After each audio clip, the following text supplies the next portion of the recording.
Assalamualaikum warahmatullahi wabarakatuh. Waalaikumsalam warahmatullahi wabarakatuh. Oke, baik. Selamat malam. Apa kabar pemirsa Banyumas TV dimanapun Anda berada? Senang sekali pada malam hari ini dapat berjumpa kembali bersama saya Cecilia Putri dalam program Sorot seputar obrolan rakyat, objek topik terkini. Pada malam hari ini yang spesial sekali, kita sedang berada di Kebon Ijo yang berada di The Village Purwokerto, dan juga narasumber yang tidak kalah spesialnya juga mempunyai kehormatan kita bisa berbincang dengan narasumber kita pada malam hari ini. Namun sebelum kita ke narasumber, saya informasikan terlebih dahulu bahwa tayang ini juga bisa Anda saksikan melalui live streaming website kami di www.bmstv.id, di media sosial kami di Facebook Banyumas Televisi, dan juga di channel YouTube kami di BMS TV Official. Dan baik pemirsa, kita langsung saja sapa narasumber yang spesial. Yang pertama sudah hadir di sini ada Bapak Haji Dito Ganinduto, MBA, anggota DPR RI Daerah Pemilihan Jawa Tengah, yakni Kabupaten Banyumas dan Kabupaten Cilacap. Pak, Assalamualaikum Pak Dito. Waalaikumsalam warahmatullahi wabarakatuh. Untuk seluruh pemirsa Banyumas TV yang saya hormati. Oke, kabarnya hari ini bagaimana Pak? Sehat ya Pak? Alhamdulillah sehat walafiat. Sangat padat sekali hari ini ya Pak? Sangat padat dari pagi-pagi sampai malam itu jam 9. Oke, luar biasa. Dari hari ini sedang sibuk kegiatan apa ini Pak? Tadi pagi saya kegiatan di Cilacap, ada kegiatan di Kawunganten, kemudian beberapa tempat. Kemudian malam hari ini di sini di Kabupaten Banyumas. Jadi memang karena saya daerah pemilihannya Jawa Tengah 8, yaitu mau diikuti Kabupaten Cilacap dan Banyumas, dan ini saya harus sering mengunjungi Kabupaten Banyumas karena ini ada hampir 613 desa. Jadi kemudian lagi reses dan besok sudah harus masuk lagi kembali ke Jakarta. Luar biasa sekali. Dan di sebelahnya juga sudah hadir di sini ada Bapak Haji Sumpangkat SHMH, Wakil Ketua DPRD Kabupaten Banyumas. Assalamualaikum Pak Sumpangkat. Waalaikumsalam Mbak. Oke, luar biasa. Kabarnya hari ini sehat Pak?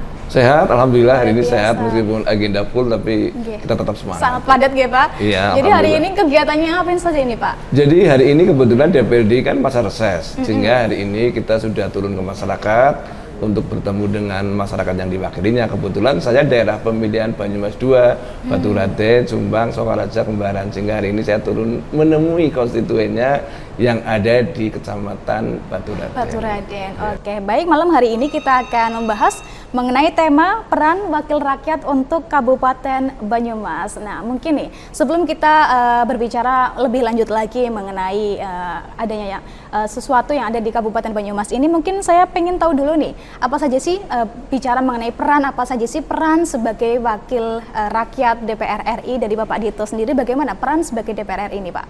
Jadi tugas kita sebagai anggota DPR adalah legislasi, membuat undang-undang, pengawasan, dan hak budget, membuat anggaran. Jadi tentunya saya sebagai anggota DPR dari Jawa Tengah 8 itu tentunya melakukan menerima aspirasi daripada masyarakat. Seperti sekarang ini, tadi barusan juga saya gabung dengan Pak Sumpangkat yang lagi reses. Ya, kita menerima aspirasi dari masyarakat, tadi sudah disampaikan juga mengenai kemiskinan, kemudian mengenai pajak dan lain-lain sebagainya, dan kita saling berinteraksi satu sama lain karena ada beberapa hal aspirasi yang bisa ditampung dilaksanakan oleh kabupaten, wilayah kabupaten, ada juga yang dengan provinsi, ada juga yang wilayah pusat DPR RI. Jadi kami selalu bersama-sama apabila ada hal-hal yang bisa di cover oleh kabupaten ya Pak Sumpangkat, tapi kalau memerlukan bantuan dari koordinasi dengan pusat, Pak Sumpangkat berkoordinasi dengan kami. Dan itu sudah kita lakukan sudah beberapa tahun karena saya sudah 4 periode dari tahun 2004 sebagai anggota DPR di dapil yang sama, itu Jawa Tengah 8. Nah kalau dari DPR RI sendiri, mungkin dari Bapak sendiri nih Pak Dito, apa sih visi dan misinya sebagai seorang DPR atau wakil rakyat ini Pak? Ingin tahu ini Pak. Misi visinya ya, kita sebagai wakil rakyat, pertama kita kan memang dipilih oleh rakyat. Kemudian saya dapilnya dapil Jawa Tengah 8. Jadi saya harus menjalankan kewajiban saya ya 3 tadi, legislasi, kita membuat undang-undang, banyak undang-undang yang sudah kita buat, tergantung komisinya. Saya sekarang di Komisi 2. 1 tahun yang lalu saya Ketua Komisi 11. Sekarang Komisi 2 itu yang membawai KPU, Bawaslu, kemudian aparatus sipil negara, PAN, Menteri Agraria. Sebelumnya 1 tahun yang lalu Ketua Komisi 11 DPR RI yang membawai yang mitranya adalah Menteri Keuangan, Gubernur Bank Indonesia, OJK, Perbankan, Bappenas dan lain-lain sebagainya. Periode sebelumnya saya Wakil Ketua Komisi 6 yang bidangi BUMN, perdagangan, perindustrian. Jadi semua bidang-bidang yang kita jalankan itu kan banyak membuat undang-undang. Khususnya tahun lalu pada waktu COVID, saya kebetulan Ketua Komisi 11, kita melakukan langkah-langkah pencegahan COVID, kemudian realokasi anggaran, segala macam dan lain sebagainya. Sehingga alhamdulillah dalam tempo 2 tahun berkat kerjasama DPR dan pemerintah, akhirnya kita bisa mengatasi COVID itu. Karena pada waktu itu kan itu ada penyakit yang pertama kali terjadi di dunia, tidak ada yang tahu, tidak tahu mesti apa, nggak tahu kapan selesainya, pengobatannya juga nggak tahu. Nah, tapi pemerintah cepat mengambil tindakan, dan itu maka dibuatlah Perpu Peraturan Pemerintah Nomor 1 tahun 2020,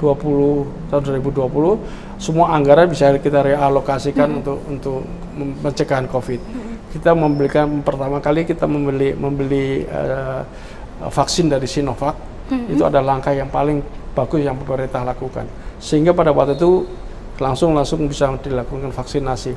Kalau kita terlambat sedikit karena kebutuhan seluruh dunia bersamaan, itu kita bisa kebagian. Itulah langkah itu, ada hal-hal seperti itu yang kita lakukan. Oke, baik. Lalu kalau boleh tahu bagaimana perkembangannya saat ini Pak, setelah adanya pandemi hingga sekarang ini Pak, perkembangannya seperti apa? Perkembangannya memang sekarang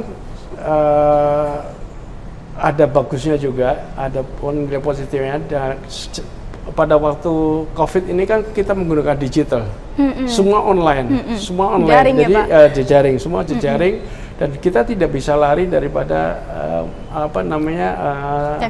teknologi dari teknologi digital. Itu kita tidak bisa lari, dan kita suka tidak suka semua harus mengikuti. Jadi seperti itu ya, Pak. Dulu kan suka Zoom segala macam kan, karena tidak bisa kita bertemu. Tapi akhirnya sekarang juga kalau kita di Jakarta itu kalau rapat kita sering melakukan Zoom juga. Kalau nggak kita trafficnya kan macet sejam perjalanan, udah kita Zoom aja, kadang-kadang kita Zoom atau video call gitu. Oke, jadi dampak positifnya kita dampak bisa positif juga ada. Selalu menggunakan teknologi ya Pak. Pertama, kedua semua orang merasakan kita harus sehat. Semua kan harus sehat, semua harus sehat, tidur harus cepat, makan harus cukup, menjaga kebersihan jaga kesehatan, olahraga, kira-kira begitulah. Jadi kita lihat positifnya juga ada. Dan alhamdulillah sudah berlalu dan mudah-mudahan tidak akan terjadi lagi. Amin. Oke, luar biasa. Nah, kita sudah mengetahui bagaimana peran dari seorang DPR RI. Kemudian nih, dari seorang DPRD nih Kabupaten Banyumas yang mana Bapak Supangat menjadi Wakil Ketua nggih Pak. Mungkin lebih spesifik lagi nih di daerah lingkupan Kabupaten Banyumas, bagaimana peran Anda sebagai Wakil Ketua DPRD ini Pak? Terima kasih Mbak. Kebetulan saya berkarir hampir sama ini dengan Pak Dito, malah sama sekali. Artinya betul-betul sama. Saya setar 2004, Pak Dito 2004. Jadi sudah 4 periode, dan kita mau doa itu mudah-mudahan besok yang kelima kalinya kan, ikhlas kan kelas 5 itu. Nah, tentunya tugasnya sama, legislasi, budgeting, kemudian pengawasan. Nah, tadi yang menyinggung di Banyumas ini, memang di Banyumas ini kan sebelumnya memang Pak Dito mewakili Banyumas Cilacap. Kebetulan saya mewakili Baturaden, Sumbang, Sokaraja, lebih sempit lagi, sehingga hari ini saya turun di Banyumas, khususnya di dapil saya di Baturaden. Dan Baturaden istimewa ini hari ini, semangat yang hadir, tempatnya bagus, kemudian terang, dan alhamdulillah bahwa Kecamatan Banyumas tidak masuk kategori 21 kecamatan yang kategori kemiskinan ekstrim. Hebat itu untuk Baturaden. Ya, sebelum kita masuk ke kemiskinan ekstrim tersebut ya Pak, saya ingin tahu juga nih visi misi dari seorang Bapak Supangkat sendiri bagaimana Pak? Jadi tentunya sebagai wakil rakyat, maka yang paling penting menjadi wakil rakyat adalah bisa mewakili masyarakat yang diwakilinya. Ya kan, mewakili masyarakat yang diwakilinya tentunya sesuai dengan tugas pokok dan fungsi anggota DPRD kan. Fungsi legislasi, membuat peraturan daerah. Kalau Pak Dito membuat undang-undang, saya membuat peraturan daerah, ya kan. Seperti kemarin ada peraturan daerah tentang peredaran minuman beralkohol. Kalau di tempat wisata mungkin dilonggarkan, tapi kalau di kota diketatin kan gitu kan. Baik. Nah ini juga pasti kita ketemu dengan masyarakat yang diwakilinya, apalagi masyarakat pariwisata. Kita harus memahami betul, karena pariwisata itu mintanya dua, dalannya halus, gedine padang. Oke. Nah, Dalannya itu yang halus, selalu gedine diidolakan, padang. makanya kita jalannya dibagusin, penerangan jalan ditingkatkan begitu. Jadi di wisata itu dua hal itu yang paling utama. Tentunya sebagai wakil rakyat yang mewakili Baturatén, antusiasme masyarakat itu kita harus bantu, kita perjuangkan di gedung ini. Baik, kita lanjut nanti ya Pak, karena kita harus jeda terlebih dahulu. Dan bagi pemirsa Banyumas TV juga jangan kemana-mana, kita akan kembali usai jeda pada mana berikut ini.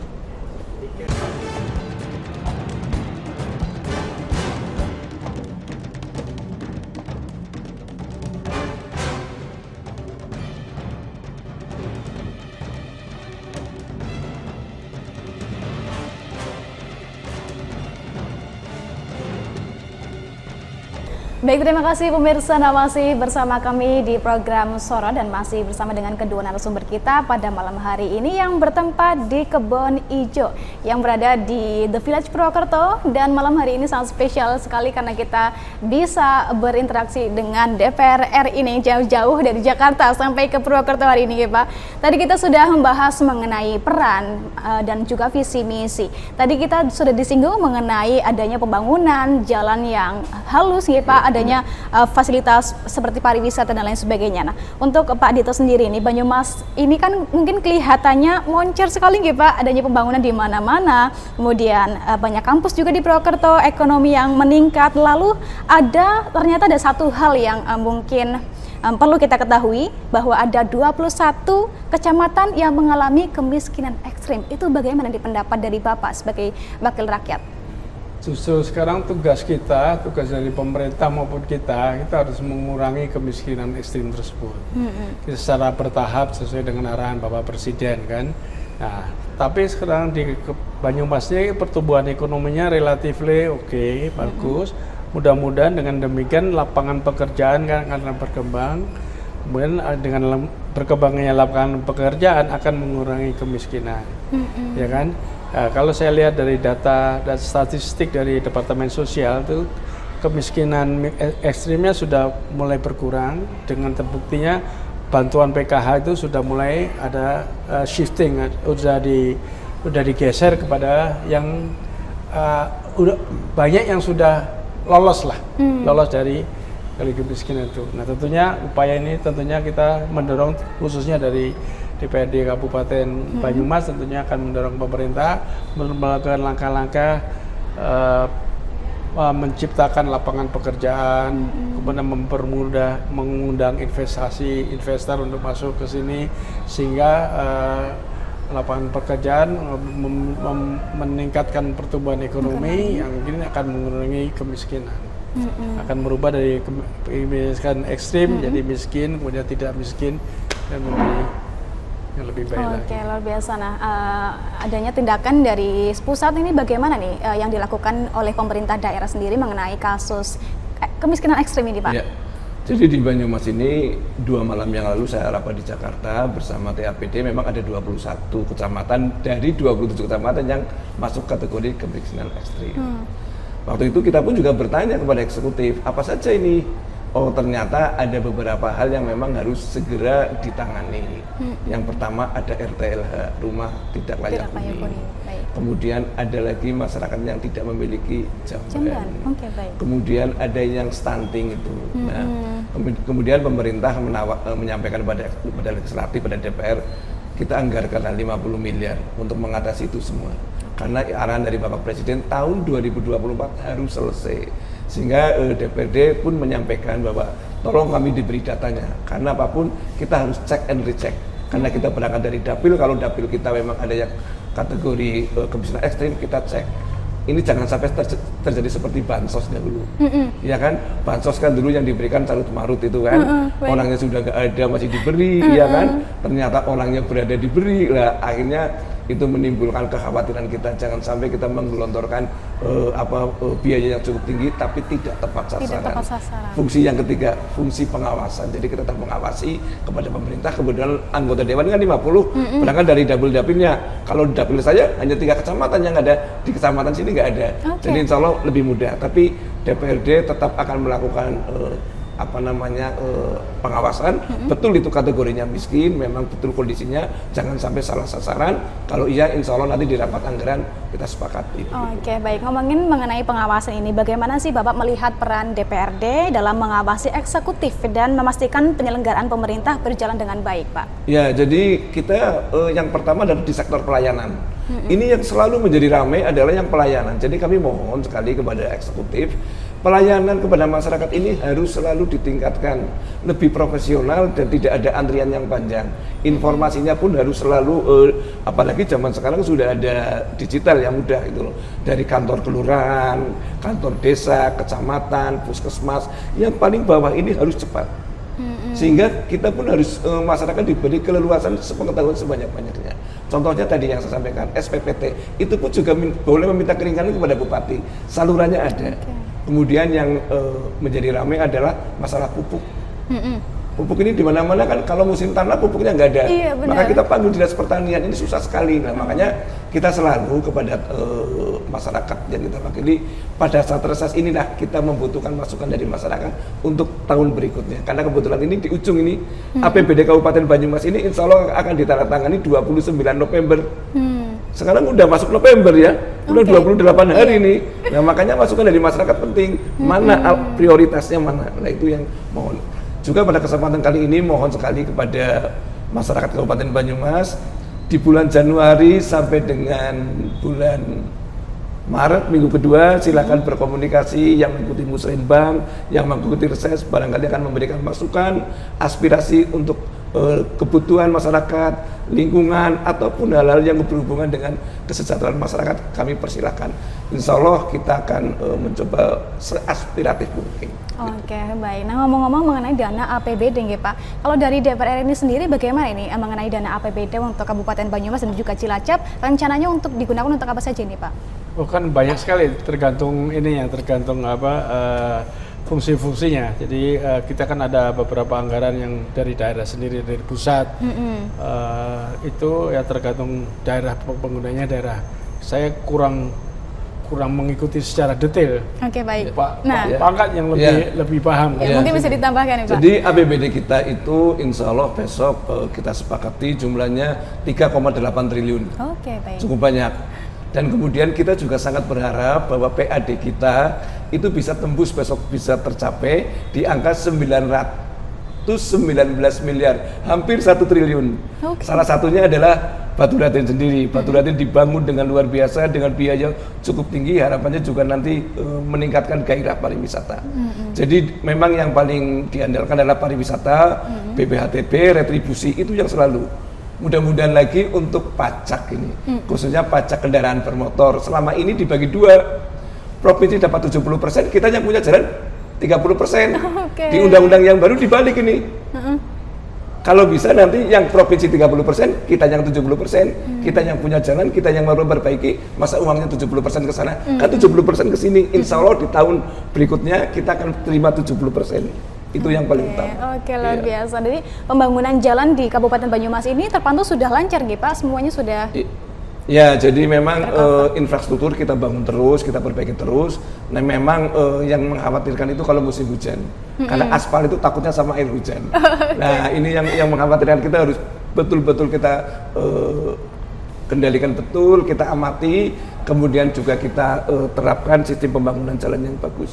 Karena masyarakat itu mintanya 4 kalau saya ketemu. Itu, yang pertama J-nya itu jalan yang bagus, A-nya itu air bersih, I-nya itu L-nya itu listrik, I-nya irigasi. Ini yang diminta masyarakat ini. Kalau ini bisa terpenuhi, insya Allah perekonomian akan lancar. Tadi Pak Dito menyampaikan setelah COVID ini ekonomi meningkat, lapangan kerja terbuka, upah buruh meningkat. Insya Allah yang tadi kemiskinan ekstrim segera bisa tertangani. Oke, luar biasa. Nah, ngomong-ngomong mengenai air bersih nih Pak, sekarang ini sedang musim kemarau, banyak beberapa wilayah yang kekurangan air. Ini bagaimana solusi dari pemerintah sendiri Pak? Ya, jadi yang pertama pemerintah daerah ini kan punya PDAM kan, Rusda itu. PDAM itu ternyata hanya mampu melayani 61% dari pelanggan. Oke. Sehingga kalau di jam sibuk nggak ngalir itu. Iya Pak, baik, Iya kan? mati ya Pak Iya, karanya. mati karena banyak yang pakai, Oke, banyak baik. yang mandi mulai setengah 5 sampai dengan setengah 8 atau setengah 9. Nanti jam 9 ngalir lagi. Oke. Karena hanya 61%. Itu sudah tidak hanya ngambil dari Ketenger di sini Baturadèn atau di Kampung Carang Subang, sudah ngambil dari Sungai Serayu. Oke, baik. Kalau itu tidak mampu, jangan-jangan nanti mengambil air dari pantai selatan. Itu sangat memungkinkan. Ternyata baik. air ini luar biasa. Kelihatannya manusia nggak bisa hidup tanpa air kan. Baik, benar sekali Pak. Oh, luar biasa. Nah, mengenai kasus air juga, krisis air bersih, tadi juga adanya kemiskinan ekstrem. Kemudian kita mengenai stunting ini Pak. Stunting yang ada di Kabupaten Banyumas ini. Mengenai isu stunting yang di Kabupaten Banyumas mungkin di angka 16,6 mungkin ya Pak di Sekitar tahun itu. 2022 lalu ini Iya, Pak. iya. Lalu bagaimana nih dari DPR RI sendiri menangani adanya kasus stunting di Kabupaten Banyumas dan juga Cilacap, bagaimana Pak Dito? Ya, stunting merupakan satu target dari pemerintah untuk mengurangi, karena ini kan untuk masa depan anak-anak. Ya, tentunya ada beberapa program dalam mengatasi stunting. Setiap daerah mempunyai karakteristik dan mempunyai cara yang berbeda-beda. Tapi kita secara nasional itu memang harapan Bapak Presiden itu kan kita harus sangat mengurangi stunting, harus jadi perhatian. Dulu-dulu kan kita nggak pernah memperhatikan, ternyata stunting ini penting sekali untuk diperhatikan. Ada tentunya dari pembiayaan segala macam, dari langkah-langkah itu merupakan dari setiap daerah punya karakteristik. Oke, yang baik. berbeda-beda. Kita potong dulu ya Pak, karena kita harus jeda terlebih dahulu. Dan bagi pemirsa Banyumas TV juga jangan kemana-mana, tetap di program Sorot.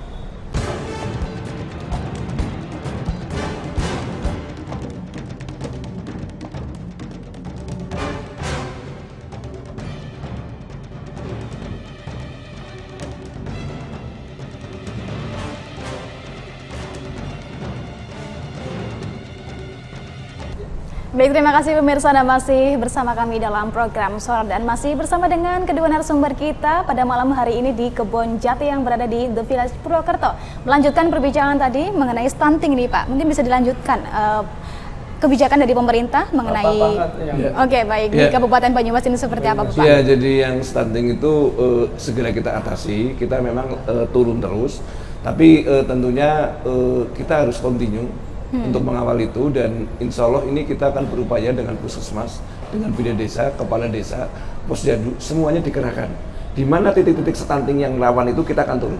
Mudah-mudahan dari yang kita alokasikan besok disepakati dengan eksekutif, memang eksekutif minta 50 miliar, kita awasi betul, kita cek betul, kalau memang itu betul-betul faktanya memang harus segera dan datanya benar, insya Allah DPD akan menyetujui untuk mengalokasi anggaran untuk mengatasi stunting itu, karena itu untuk masa depan bangsa.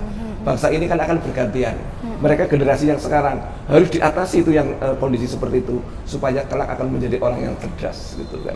Oke, luar biasa. Lalu bagaimana sih Pak perkembangan dan capaian terkini yang telah dicapai oleh DPRD Kabupaten Banyumas sejak awal tahun 2019 hingga saat ini Pak? Ya, jadi tahun 2019 kita setelah pemilu, kita sudah mau bergerak tahun 2020, Covid masuk. Covid masuk, semua pembangunan itu kita hentikan, semuanya digunakan semata untuk penanganan Covid. 111 miliar tahun itu kita alokasikan untuk penanganan Covid. Semuanya bergerak. Kemudian ekonomi ambruk ini semua. Iya kan? Pekerja dirumahkan dan sebagainya. 2021 juga demikian. Apalagi sangat tinggi. Kalau nggak salah bulan Juli atau Agustus 2021 yang meninggal 777. Bahkan kita keluar rumah aja takut. Tadi Pak Dito mengatakan, udahlah kita pakai Zoom aja gitu karena rapatnya udah bingung. Ketemu orang juga takut bagaimana ekonomi ini bisa berkembang.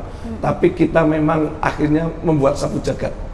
Jadi waktu tahun 2021 kita mengalokasikan 35 miliar untuk membeli sembako. Jadi tidak ada rakyatnya kelaparan.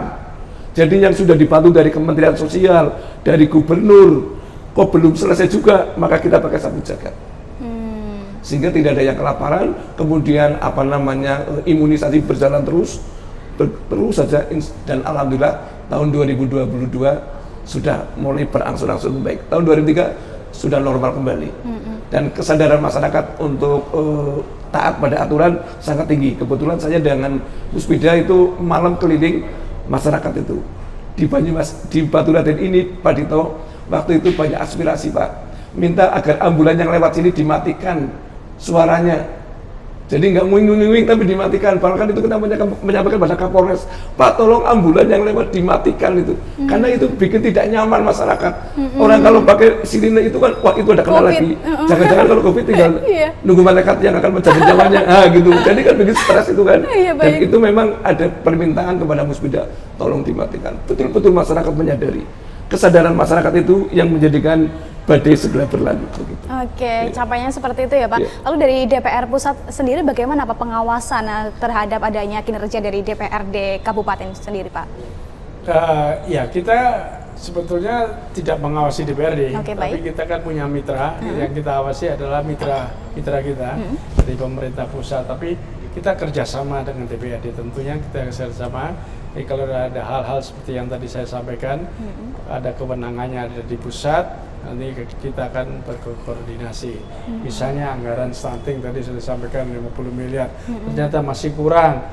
Kalau memang benar-benar kurang bisa disampaikan ke pusat. Kemudian kalau kita bisa merealokasi anggaran untuk daerah dapilnya saya, tentunya kita akan bantu. Dalam beberapa hal, tidak hanya stunting aja. Baik. Lalu bagaimana Pak Dito ataupun DPR RI yang lainnya itu secara konkret memastikan akuntabilitas pemerintah pusat terhadap penggunaan anggaran negara, dan bagaimana Anda mengawasi penyelenggaraan pemerintah ini Pak agar APBD-nya itu dipakai secara baik itu Pak? Kalau soal anggaran kan sudah diperiksa dengan BPK. Jadi mereka kan selalu diperiksa dengan BPK. BPK itu memberikan laporan kalau untuk pusat DPR kepada DPR RI, kabupaten mungkin juga kepada DPRD kabupaten.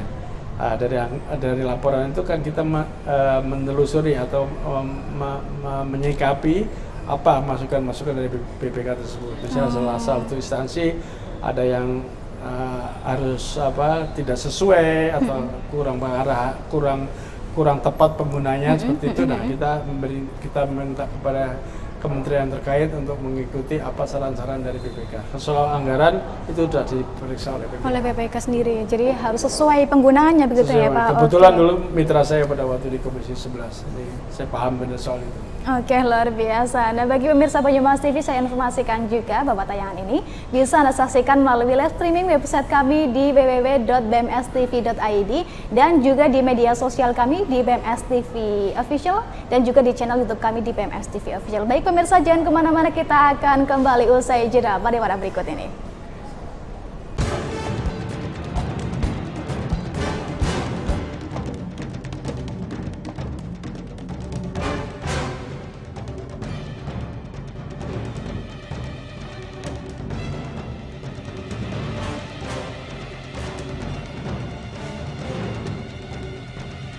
Baik, terima kasih pemirsa, Anda masih bersama kami di program Nusorat. Di segmen terakhir ini masih bersama dengan kedua narasumber kita yang bertempat di Kebon Ijo yang beralamat di The Village Prokerto tentunya, dan jangan lupa untuk mampir ke sini jika berwisata di Prokerto nih Pak. Oke, luar biasa. Tadi kita sudah berbincang-bincang mengenai kasus ataupun permasalahan yang ada di Kabupaten Banyumas seperti stunting, kemiskinan ekstrem, dan juga nih ngomong-ngomong mengenai bullying ya Pak.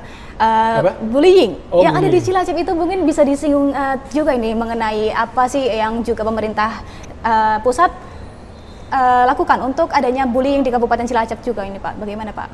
Iya, saya juga agak kaget kalau tiba-tiba di Cilacap dapilnya meningkat dari saya bullying.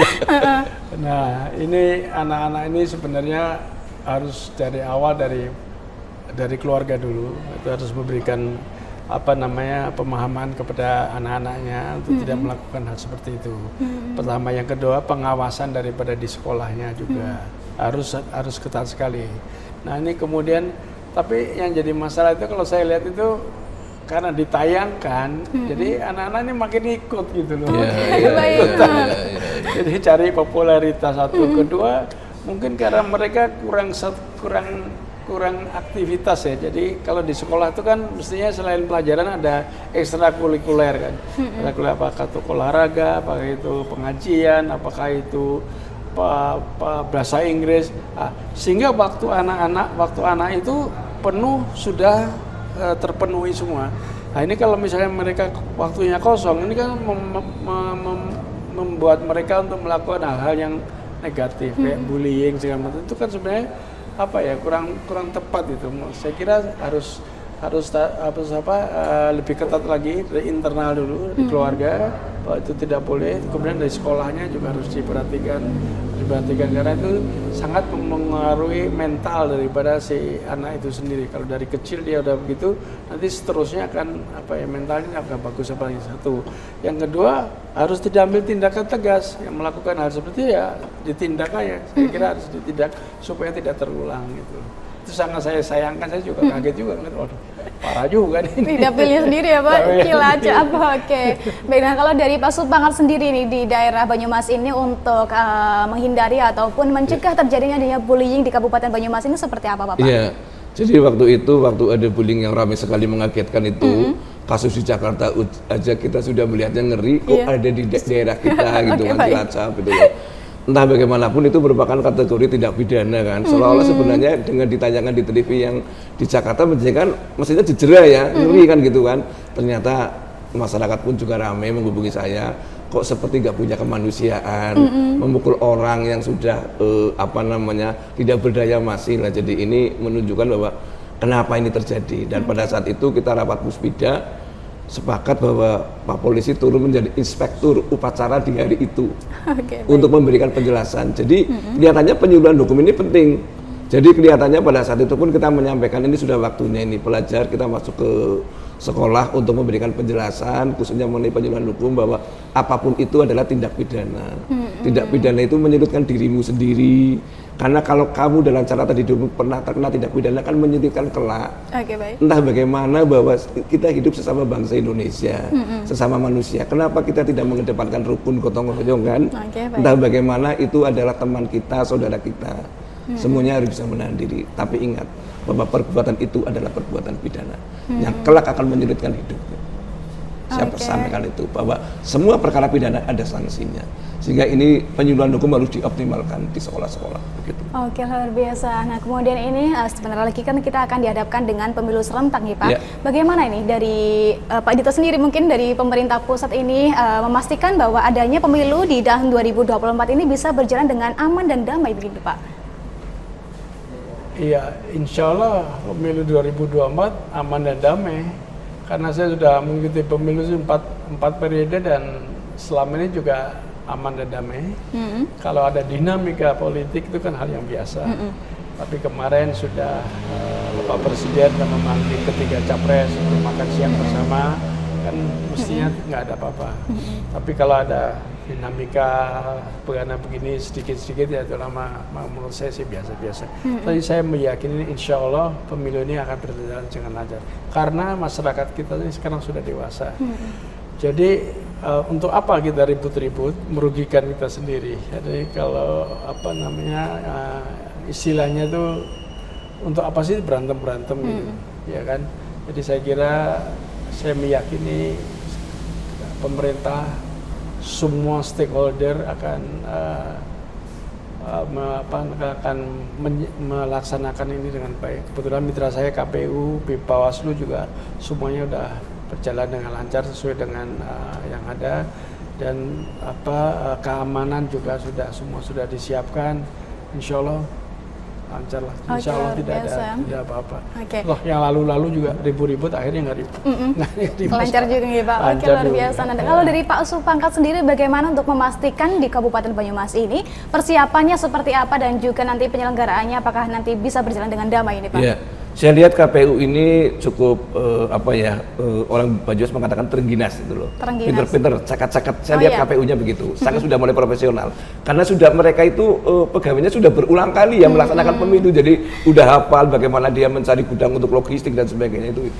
Kemudian pengawas juga sudah bagus. Dan yang paling kita inginkan itu bahwa partisipasi masyarakat ditingkatkan. Dari 78% naik lagi. Kita berharap bahwa masyarakat itu tahu hari itu hari pemilu, menggunakan hak pilihnya, memilih dengan benar. Sehingga harus dikurangi itu kertas suara yang tidak sah.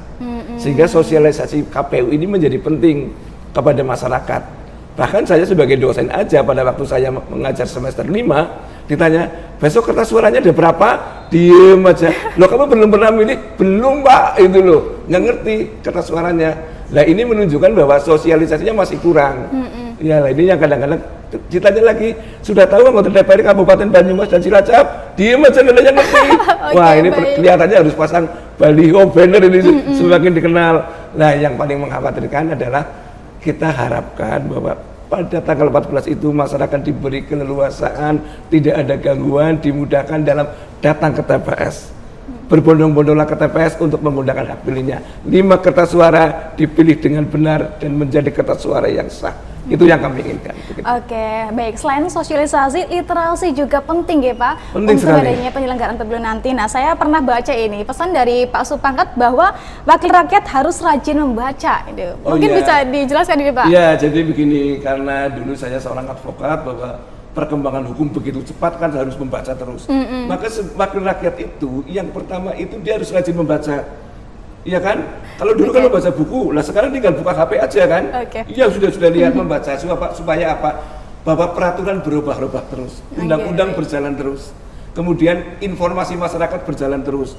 Bahkan sekarang sudah luar biasa. Kita dulu nunggu koran pagi hari yang untuk berita kemarin, sekarang detik itu juga sudah ketahuan. Jadi pandai membaca. Karena kalau anggota dewan tidak pandai membaca, ini bagaimana rapat dengan eksekutif? Eksekutif itu puluhan tahun dia menguasai bidangnya. Kita harus menunggu 5 tahunan. Apalagi kalau anggota dewannya baru belum memahami dan sebagainya. Kita rajin membaca. Saya pernah menyampaikan statement kepada sebagai pimpinan dewan. Anggota dewan itu tidak perlu ngantor setiap hari, tapi setiap rapat-rapat ada.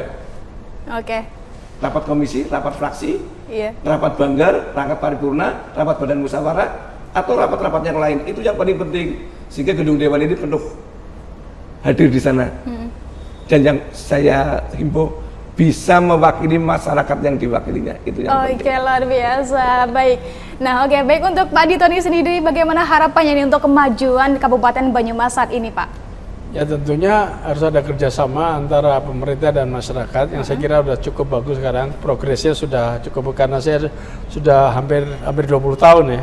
Saya lihat perkembangannya ya relatif oke, cukup bagus. Nah, tentunya kita sekarang sudah melewati masa-masa yang paling sulit, yaitu 2 tahun masa COVID aja sudah bisa dilewati juga di sini. Tadi saya barusan ngobrol di sini, ini gimana dulu waktu COVID kan tutup, nah sekarang udah mulai dibuka lagi.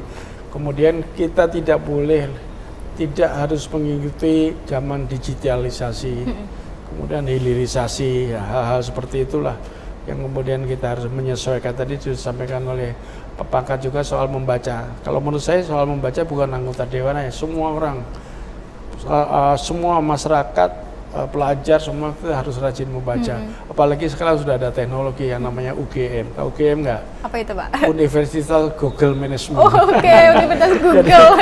di handphone Google kan kita mau cari informasi apa aja kan tinggal ngeklik aja apa aja. Nah, cepat sekali mau nyari apa aja udah bisa. Dulu kan kita nggak ada.